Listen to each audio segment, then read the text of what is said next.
we're going to jump into the MLB because, like I said, 5 days, 5 games, and because of that, and the games going from noon until basically midnight on the East Coast for you, Brett, it's very limited on how much time you have with these lines before the games start. I mean, we have the Braves Marlins for Thursday on Wednesday night, but we don't have any of the other games because probable pitchers haven't been announced yet.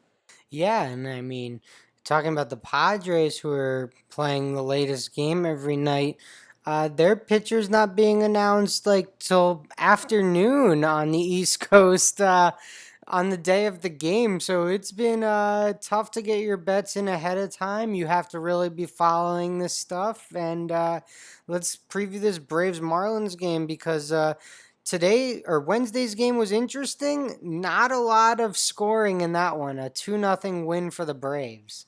Yes, the past 2 games have been night and day. The game 1, the Braves won 9-5. Game 2, the Braves won 2-0, and I think it really just speaks of the pitchers matchups.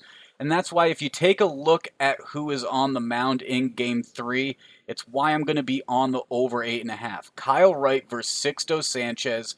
Kyle Wright for the Braves. He had a 5.21 ERA during the regular season, and while he did get the win in his last outing, that was all the way back on September 25th against the Red Sox. So he hasn't pitched in the postseason yet.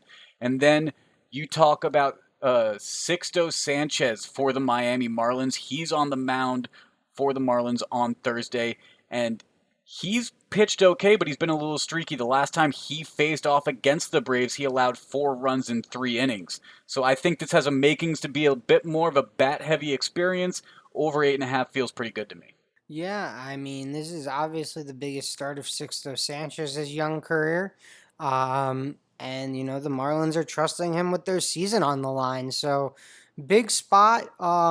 Certainly interesting. Obviously, this is Atlanta's weakest pitcher they've thrown out in the series thus far. So 8.5 certainly seems within reason. I would lean Miami on the money line. They're plus 125, but I'm not ready to go there, Higgins. I don't have a strong enough conviction in this one. I might find myself on Miami before the game first pitch tomorrow on Thursday.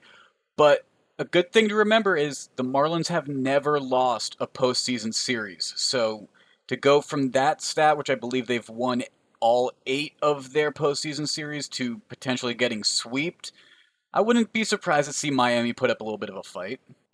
Yeah, I think Sanchez is probably the better pitcher in this matchup, and that would lead me to lean Miami. But again, once it gets into these bullpens, it's anyone's anyone's shot here. And it's 3 days into the bullpen, so even some of those arms might be a little tired.